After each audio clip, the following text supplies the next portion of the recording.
Bem, com muito, mas muito prazer mesmo recebendo no meu canal o ministro Aires Brito, foi presidente do Supremo Tribunal Federal, um grande jurista, para mim um dos maiores, se não for o maior especialista na Constituição brasileira de 1988. A cada momento que eu converso com o ministro, eu aprendo. São lições e você aprende naturalmente, não é aquele aprendizado forçado, porque são questões assim com uma leitura mais do que de um jurista, de um poeta que compreende a complexidade do mundo jurídico e tem um olhar que normalmente os juristas não têm. E eu, como simples historiador, menos ainda. Então, eu agradeço, mas muito, o ministro ter me atendido, mas muito obrigado mesmo, ministro. E eu perguntaria ao senhor, que já viveu diversos momentos da história, já estudou diversos momentos da história do Brasil, do ordenamento legal, nem se fala da Constituição, se o senhor acha e nós estamos tão próximos agora ao processo eleitoral, né, do segundo turno, se o senhor acha que é o momento, ou um dos momentos mais difíceis da história política brasileira, e muito obrigado por ter aceito o meu convite. Que bom, você sabe do meu juízo a seu respeito, quanto à sua cultura, talento, capacidade de comunicação e vocação múltipla, porque você tem vocação jurídica, viu? Interpreta os textos normativos com uma propriedade impressionante. Bem, o país está muito friccionado, estressado coletivamente, né? Estou falando coletivamente. Nunca vi nada igual, viu, Vila? E quem nos ouve, quem nos vê. Eu até me permito dizer o seguinte: seja quem for o presidente da República, ele, uma vez eleito, quando da sua posse perante o Congresso Nacional, assina o mais solene dos compromissos, no artigo 78. O compromisso de manter, defender e cumprir a Constituição, antes de tudo, observar as leis do país. Mas, para o caso que nos interessa, o momento brasileiro, o seguinte, diz a Constituição, estou dizendo de memória: promover o bem geral do povo brasileiro. Promover o bem geral do povo brasileiro, sustentando, de modo a sustentar, a união do país, não a desunião, sabe? A integridade, não o esfacelamento, a independência do Brasil, não esse bate e rebate, esse cabo de guerra, esse confronto entre brasileiros, né? Parece até que um presidente que, ao final do seu mandato, não consegue manter a unidade do país, muito pelo contrário, não é, Vila? Não está entregando o que prometeu, unir o país. E talvez isso se explique pelo seguinte: quando um presidente da República é eleito, ele tem a obrigação de entender, tem que ter a grandeza mental, a compostura cívica, o compromisso social de entender que eleição é página virada. Ele não vai governar para os seus eleitores, para a sua base eleitoral, vai governar para todo o povo brasileiro. E parece que o atual presidente está incorrendo nesse erro de não entender bem as coisas, segmentou demais o país, friccionou, tensionou. As taxas de estresse coletivo estão batendo no teto da estratosfera. Ele está confundindo, ao que parece, está confundindo a virtude, o bem do pluralismo com o mal, a lástima do divisionismo. Eu pergunto ao senhor, do divisionismo. Eu pergunto ao senhor, ministro, ao longo desses 3 anos e 9 meses, inúmeras vezes estarrecido com as atitudes do presidente da República.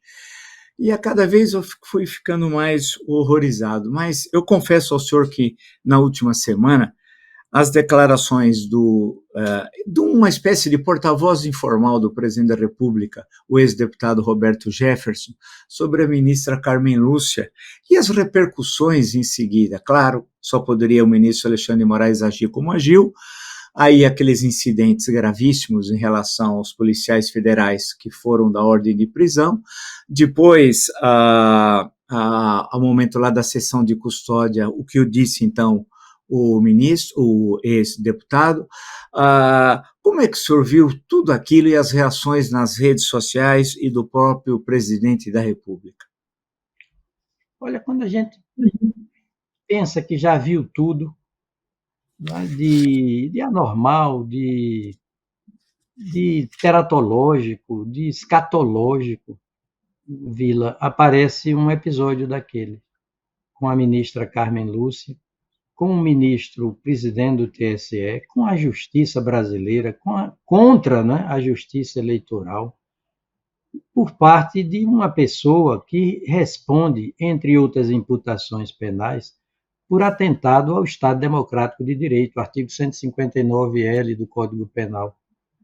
Fiquei estarrecido, como se dizia antigamente, estuporado, né, de assistir aquela cena, e precedida, né, daquela, subsequentemente, de uso de fuzis, balas de fuzil, de granadas contra viaturas e agentes da Polícia Civil, que é a Polícia Judiciária, Polícia Federal atuando como Polícia Judiciária do próprio TSE. É de estarrecer, é o que se pode dizer, nunca vi nada igual também. Vamos ver se essa democracia brasileira veio para ficar. Eu acredito que sim, não é? É preciso entender que a justiça eleitoral ela acumula constitucional e legalmente poderes administrativos, é uma instância administrativa, é uma instância normativa, baixa instruções para executar a eleição, materializar a eleição popular no devido tempo, e, e também detém a competência judicante. É, ao mesmo tempo, portanto, a justiça eleitoral encimada, né, sob o comando, sob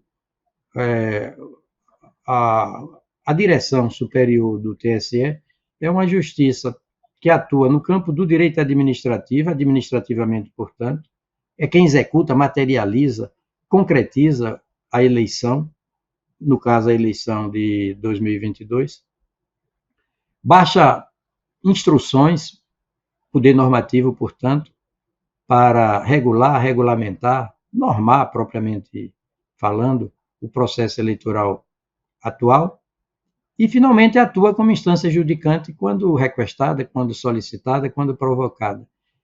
E na perspectiva de que, Vila, a Justiça Eleitoral atua?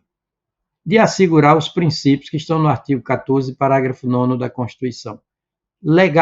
Melhor dizendo, normalidade e legitimidade das eleições, do processo eleitoral, que é o ápice, o apogeu da democracia representativa, ou política ou eleitoral. É preciso entender isso, que cabe mesmo ao TSE assumir essa posição de comando, né, do processo eleitoral brasileiro, porque a ela compete materializar, executar, realizar a eleição popular no Brasil. O senhor já presidiu o TSE, o Tribunal Superior Eleitoral, né, ministro? Como é que o senhor avalia, pegando um gancho, inclusive, dessa última questão que o senhor respondeu, o papel do ministro Alexandre de Moraes?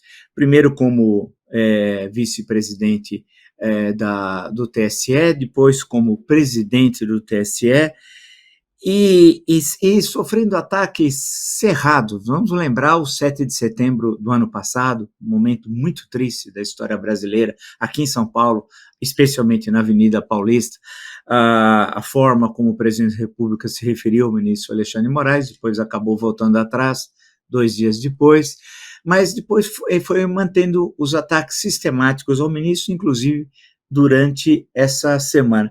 Eu pergunto ao senhor, que passou pelo Tribunal Superior Eleitoral, sabe da sua importância, é uma jornada dupla do ministro do Supremo Tribunal Federal, vale lembrar quem nos acompanha, né?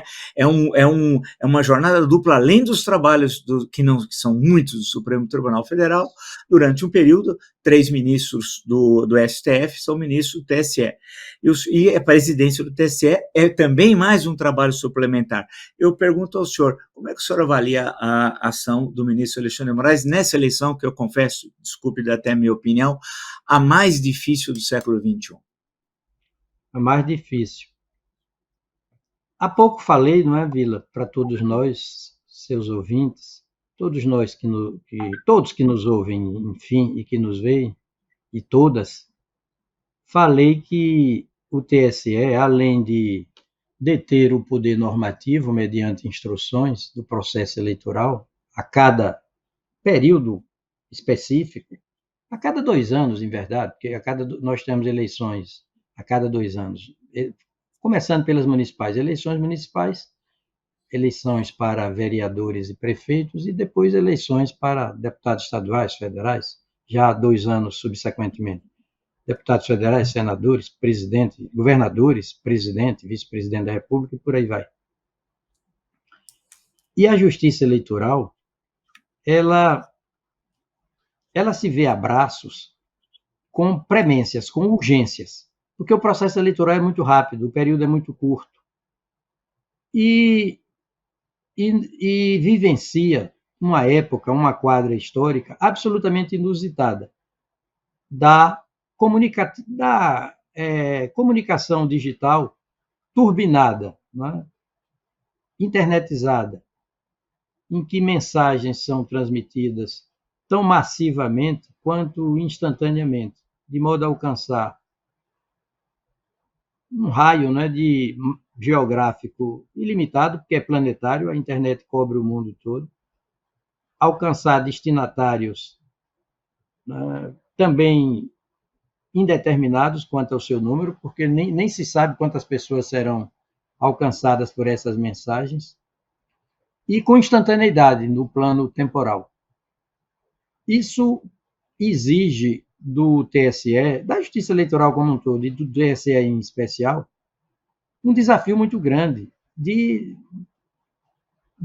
ser eficiente administrativamente. Artigo 37, cabeça da Constituição, princípio da eficiência. Como é que a Justiça Eleitoral se faz eficiente? Assegurando a normalidade e a legitimidade do processo eleitoral. Artigo 14, parágrafo 9º.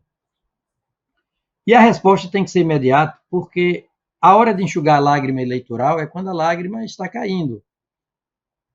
Eu nunca vi uma composição só para ficar no TSE, de ministros do TSE, são 7 ministros, tão instada, não é? Tão solicitada, tão requestada para agir em escala também, para agir com instantaneidade também.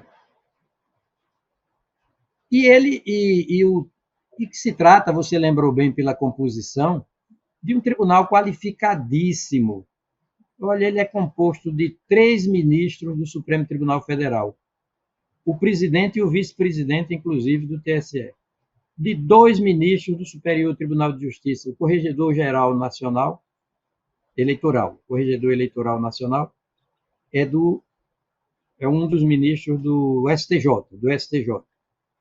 2 juristas nomeados pelo presidente da República, nomeados pelo presidente da República, porém indicados pelo Supremo Tribunal Federal. Olha que qualificação. E nós sabemos que quem atua no âmbito da justiça para decidir é, por definição, imparcial, equidistante. A característica central de todo julgador, de todo membro do Poder Judiciário, é a imparcialidade. Quando se fala, por exemplo, Vila, de fraude da urna eletrônica, veja que acusação gravíssima e, ao mesmo tempo, leviana, irresponsável, criminosa. Como é que se pode fraudar a urna eletrônica? É preciso combinar com os russos, né? Quem são os russos? Os 7 ministros do TSE têm que estar todos de acordo. O Ministério Público Eleitoral que atua lá no TSE. Todo o setor científico, técnico, de tecnologia do TSE, para dizer o mínimo, porque também dos TREs, os 27 tribunais regionais eleitorais, os mesários, os mais de 2.000 juízes eleitorais, para fraudar a urna eletrônica e direcioná-la para esse ou aquele candidato. Mas nós vivemos sob ataque da urna eletrônica o tempo todo, instabilizando o processo eleitoral e aturdindo os eleitores, os cidadãos, a população brasileira. Vila, eu me permito dizer, há 3 coisas de que o Brasil pode se orgulhar. 3 motivos de orgulho, de honra, de glória do Brasil. A Bossa Nova, Pelé e a urna eletrônica. Perfeito. Ministro, deixa eu perguntar uma questão para o senhor que reapareceu e dependendo do que acontecer no dia 30, ou mesmo independente do próximo domingo, é algo que deve estar presente no debate parlamentar do ano que vem, especialmente quando 1/3 dos senadores vão tomar posse a 1º de fevereiro, porque no dia 2 vai ser eleito a mesa diretora do Senado, no caso da Câmara dos Deputados no dia 1 de fevereiro, a Câmara também, a eleição da Câmara é no dia seguinte da mesa diretora, mas a questão de ampliar um número de ministros do Supremo Tribunal Federal, algo que existiu, inclusive, durante a ditadura, quando ampliaram para 5, depois a ditadura, por uma série de razões, acabou voltando atrás, inclusive no adicional número 6. Eu falo isso para o senhor, eu nunca imaginei que essa questão reapareceria. Tem muitas coisas que eu nunca imaginei e está acontecendo, mas uma delas, ministro, é essa. Como é que o senhor vê essa questão de ampliar o número de ministros do Supremo Tribunal Federal de 11 para 16? Pois é, também com muita preocupação, Vila. Até porque é uma matéria muito complexa, é preciso aprofundar o debate, a discussão, a análise das coisas, para, primeiro, será que esse número fixado de 11 ministros para o Supremo não é cláusula pétrea? A Constituição fixou em 11. Para os outros tribunais, disse, será no mínimo de, por exemplo, o STJ, 33 ministros. Trabalhou com número fechado, né? Números clausos, será de 11. Será que não é cláusula pétrea? E se não for, e, portanto, imodificável, intangível, nem mesmo por emenda? E segundo, ainda que não seja cláusula pétrea, será que a matéria não é especificamente da lei, do Estatuto da Magistratura, que é de iniciativa como lei, não é, privativa do Supremo Tribunal Federal? É preciso discutir bem isso, né? Não se pode colocar a Suprema Corte inteiramente à mercê das esferas políticas, inteiramente, porque se entendermos bem, raciocinarmos bem, quem é que decide se o Parlamento, se o Congresso Nacional, para ficar no Congresso, legislou, mesmo por emenda constitucional, de acordo com a Constituição? Se feriu ou não cláusula pétrea? Quem é que vai decidir, em última instância, com definitividade, se o presidente da República, chefe do Poder Executivo, se situou, se alocou na esfera da execução das leis? Tem que ser o Poder Judiciário, né? Segundo aquela ordem lógica e cronológica do artigo 2º da Constituição. Poder Legislativo, ninguém é obrigado a fazer ou deixar de fazer alguma coisa, senão em virtude de lei, artigo 5º, número 2 da Constituição. Poder Executivo, que se chama de Executivo, há uma razão de ser, por gravitar na órbita da execução das leis. Expede decretos e regulamentos para quê? Fiel execução das leis. Medidas provisórias, com força de lei. Sanciona o quê? Projeto de lei. Veta o quê? Projeto de lei. Promulga e publica o quê? A lei já pronta. É por isso que se chama de executivo. Mas é preciso que um poder funcionalmente, dinamicamente, posterior aos outros dois, exterior aos outros dois e superior decisoriamente aos outros dois, isso não é hierarquia, não. Administrativo não é isso, superior não hierarquicamente, mas segundo essa ordem lógica e cronológica das coisas, está no artigo 2º da Constituição. E esse poder é o Judiciário. E no âmbito do Judiciário, há um Supremo Tribunal Federal. É por isso que não existe na Constituição o nome de Supremo Congresso Nacional, nem Supremo Presidente da República, e sim Supremo Tribunal Federal. A configuração dos poderes estatais, Vila, reproduz a anatomia e a fisiologia, a configuração também de um rio. O rio não tem nascente, corrente e foz. O Estado é assim, decisoriamente. Qual é a nascente, decisoriamente, quanto à vontade estatal decisória? Imperativa. É o legislativo, é a nascente. E a corrente? É o executivo, que não precisa de provocação de quem quer que seja para atuar. E a embocadura? O judiciário. Acontece que o legislativo não é obrigado a legislar. O executivo não é obrigado a executar. Por exemplo, a vacina, que demora para providenciar a vacina contra a Covid. Naquele caso, tinha até obrigação, mas ficou inativo por um determinado tempo. Mas sobre esse ou aquele assunto, o executivo simplesmente cruza os braços, não executa. Mas o judiciário não pode deixar de julgar. Por que o judiciário não pode deixar de julgar a foz ou embocadura desse rio estatal? Porque é direito de cada um de nós e direito fundamental, artigo 5º, 35, fundante da nossa personalidade, é por isso que é fundamental. Não há personalidade jurídica de cada um de nós sem direitos e garantias fundantes dessa personalidade. São direitos e garantias que plasmam essa personalidade jurídica de cada um de nós. É o direito fundamental de acesso à jurisdição e com a obrigatoriedade do judiciário de dar resposta.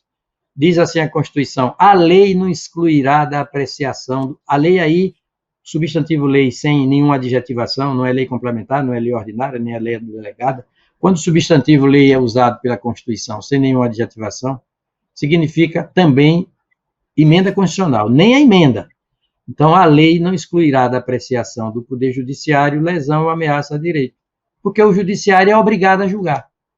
Daí se dizer, no inciso 36 do artigo 5º, não é que a lei não prejudicará, aí vem outra ordem lógica, não é?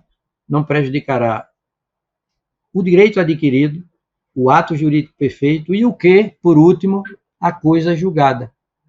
É crime de responsabilidade do presidente da República deixar de cumprir decisão judicial. O judiciário é obrigado a julgar, porque é direito fundamental receber do judiciário uma resposta pronta, cabal, definitiva para as demandas que lhe são apresentadas. Veja como a Constituição é uma casa arrumada, não é? É uma casa arrumada. Tudo se conecta, não é uma barafunda, não. Quem não entende dessa conexão, dessa ordem lógica e cronológica, é uma cláusula pétrea, viu? Essa ordem lógica e cronológica, nem por emenda pode ser alterada, é uma cláusula pétrea. Quando a Constituição diz no artigo 60, parágrafo 4º, inciso 3º, que dentre as cláusulas pétreas figura, você sabe de qual também salteado isso, a da separação dos poderes, cláusula pétrea da separação dos poderes, literalmente, é a separação dos poderes de que trata o artigo 2º, de acordo com aquela ordem lógica e cronológica, nascente, corrente e foz. O legislativo pode não legislar, o executivo pode não julgar, pode não executar, porém o judiciário é obrigado a julgar.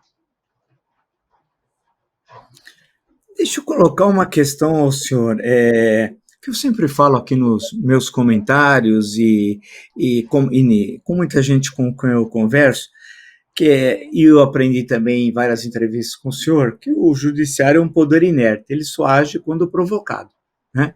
É diferente do executivo, é diferente do legislativo. E muitos falam, repetem, e mais ainda num processo eleitoral e num processo tenso como o nosso, mas está havendo uma judicialização da política. O STF está ocupando o espaço do prédio do outro lado da Praça dos Três Poderes, do Congresso Nacional, né? E isso é repetido ad nauseam. Eu pergunto ao senhor, é possível concordar com essa afirmação? Há uma judicialização da política? Ou será que o Legislativo não contribuiu, não realizou, por exemplo, algumas determinações da Constituição, uma delas, a lei especial do impeachment, está aqui. Cadê a lei especial do impeachment? Até hoje ela não foi feita, mas está na Constituição dizendo que ela seria feita, mas quase 4 décadas depois, ela até hoje não foi realizada. Evidentemente que uma lei antiga, 1079 de 1950, que é muito antiga, anterior à Constituição. Perfeito. Perfeito, ministro. Essa questão cansa, mas eu já ouvi 500 vezes. Judicializar a política. O que o senhor acha disso? É porque os políticos sabem que experimentam desgastes, podem experimentar, não é perda de prestígio, quando tomam certas decisões. Fica mais fácil jogar a batata quente para as mãos do Poder Judiciário, que é obrigado a julgar. Não pode deixar de julgar. Nós chamamos isso de proibição do juízo, em latim, de non liquete. O Judiciário não pode deixar de liquidar a questão, de resolver. É o princípio da indeclinabilidade da jurisdição. Agora, com o eleitoral, Vila, sua pergunta é excelente. Lembra-se que eu comecei dizendo que a justiça eleitoral é diferente, é peculiaríssima, porque ela vai tratar dos princípios da Constituição. A democracia representativa, a democracia eleitoral, a democracia política. Ela, se lembra que eu lhe disse, para cuidar da democracia política, ela acumula poderes. É, ao mesmo tempo, detentora, a justiça eleitoral, do poder normativo, TSE, do poder administrativo, ela é uma instância administrativa e age de ofício como instância administrativa. Olha aí, a administração pública age de ofício, ex ofício, e é judiciária ao mesmo tempo. É porque é diferente, nós estamos lidando com o apogeu, o ápice da democracia, que é a menina dos olhos da Constituição, né? Que passa pelo quê? Pela soberania popular. Soberano é o povo. A urna eletrônica ali fica à espera do exercício da soberania popular. Todo poder emana do povo, artigo 5º, artigo 1º, melhor dizendo, da Constituição, parágrafo único. Todo poder emana do povo, que o exerce por meio de representantes eleitos ou diretamente, plebiscito, referendo, iniciativa popular, nos termos desta Constituição. A segunda cláusula pétrea, Vila, da nossa Constituição, volta a falar do artigo 60, parágrafo 4º, agora inciso número 2, inciso 2º, é o voto direto, secreto, universal e periódico. Quem vai cuidar disso, de recolher esse voto, computar, contabilizar, totalizar, proclamar o resultado? A Justiça Eleitoral. No caso do presidente da República, em última análise, o TSE.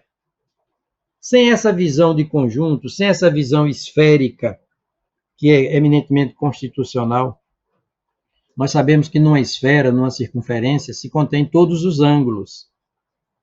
Sem essa visão esférica, o analista vai mutilar o seu pensamento, reduzir o seu pensamento, vai falar apenas angularmente, porque a Constituição nos dá o visual da Constituição, essa visão esférica das coisas.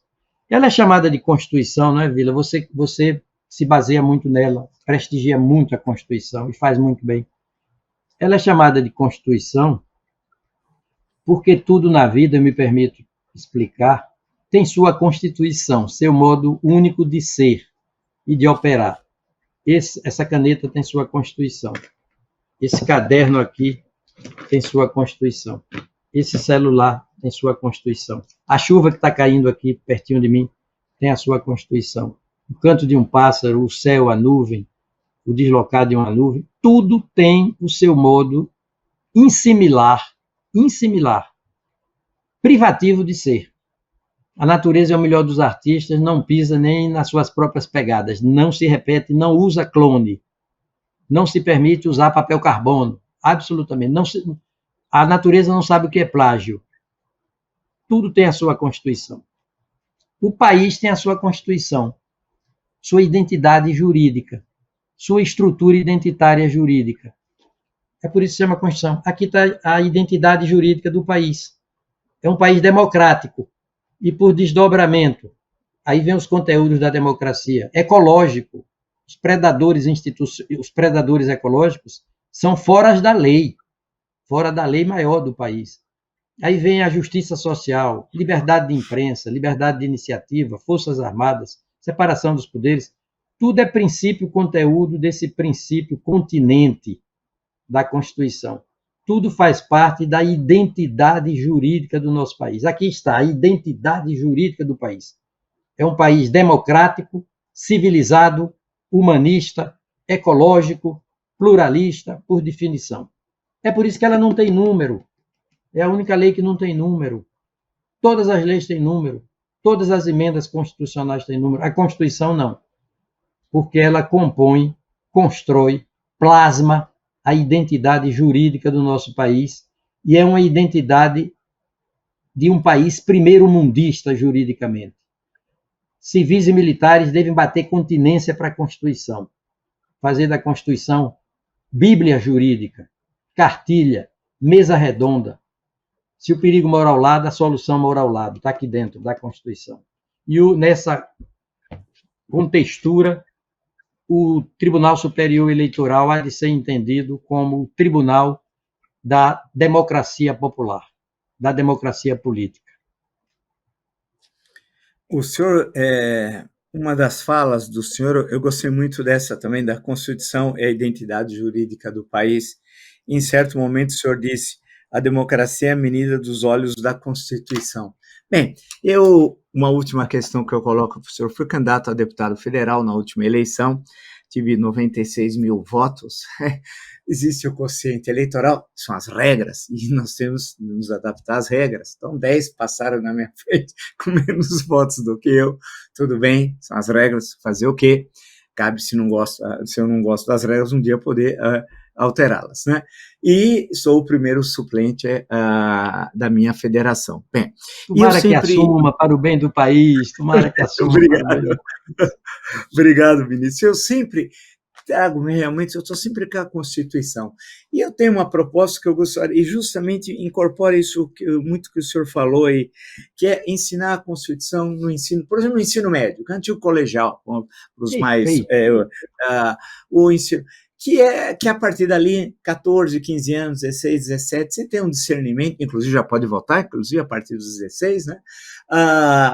Já tem um discernimento do que é o Brasil, do que é o mundo, do que é a sociedade, do que é o seu município, seu estado, das relações sociais, das contradições.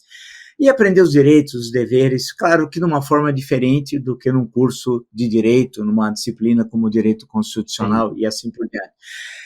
E eu vou fazer o maior esforço, confesso ao senhor, de apresentar esse projeto, de colocar isso em prática, porque eu acho isso tão fundamental, e os tempos contemporâneos demonstraram a importância dessa Constituição. Acho que nunca ela foi tão importante, desde 1988, como nos últimos 3 anos e 9 meses. Eu, de forma oportunista, pergunto ao senhor o que o senhor acha dessa ideia. Brilhante! Só isso justifica a sua eleição. Ensinar a ver o país pelo prisma da sua Constituição. Nietzsche dizia, não é? Educar é ensinar a ver. Ver objetivamente, focadamente, analiticamente, não é? Como uma testemunha. Ensinar a ver, ensinar a conhecer a identidade jurídica do seu país. Como é que a gente vai conhecer a estrutura identitária jurídica do nosso país, se não pela Constituição dele, país? Só isso justificaria a sua eleição. Você não sabe como eu sinto não estar em São Paulo no dia da eleição para votar em você para deputado federal. Falo com toda sinceridade. Muito obrigado, ministro. Muito obrigado. Bem, conversar com o ministro Aires Brito é algo muito agradável, porque vai entrando tantas questões, e o que me chama a atenção no ministro Aires Brito é a qualidade reflexiva de uma visão de, como falava o antigo filósofo húngaro, já falecido, a visão de totalidade da Constituição. É isso, que é porque alguns que veem as partes, mas não acham que meramente pegando as partes você tem uma totalidade. Não, a totalidade é uma visão de conjunto e da interligação de artigos, parágrafos, incisos e de uma concepção geral humanista, que essa Constituição nossa, sem dar de ufanista, de Afonso Celso, ela é um exemplo para o mundo, né? Ela é um exemplo. Projeta do nosso país lá fora a melhor imagem, Vila. Ela projeta do nosso país a melhor imagem de um povo, volto a dizer, tão democrático quanto civilizado e humanista. Perfeito. E ecológico, viu? Que vela pela ecologia. pela ecologia e fala dos povos originários. Em suma, nós temos uma Constituição que, quando eu olho o século XX, eu lembro da Constituição de 1917 no México, a de Weimar na Alemanha em 1919, e assim sucessivamente, algumas constituições, e a nossa certamente está entre as principais constituições do país. Então, eu agradeço muito, mais uma vez, a gentileza do senhor ter atendido o meu convite, ministro, e desejo boa sorte a todos nós, ao Brasil, no processo eleitoral, agora do próximo domingo, no dia 30, e voltaremos a conversar, vamos ver em que situação política o país vai estar, mas sempre tendo como norte, eu sempre falo, o nosso norte é a Constituição. Fora dela, não nos interessa, é a democracia, e ela está lá na Constituição, e o senhor bem disse, a democracia é a menina dos olhos da Constituição. Muito obrigado. Um abraço para todos. O livrinho de Eurico Gaspar Dutra, né? Está no livrinho, o livrinho é a Constituição. Você que é historiador, filósofo, que bom. Um abraço. Então. Valeu, ministro. Um abraço. Muito obrigado mesmo. Muito obrigado.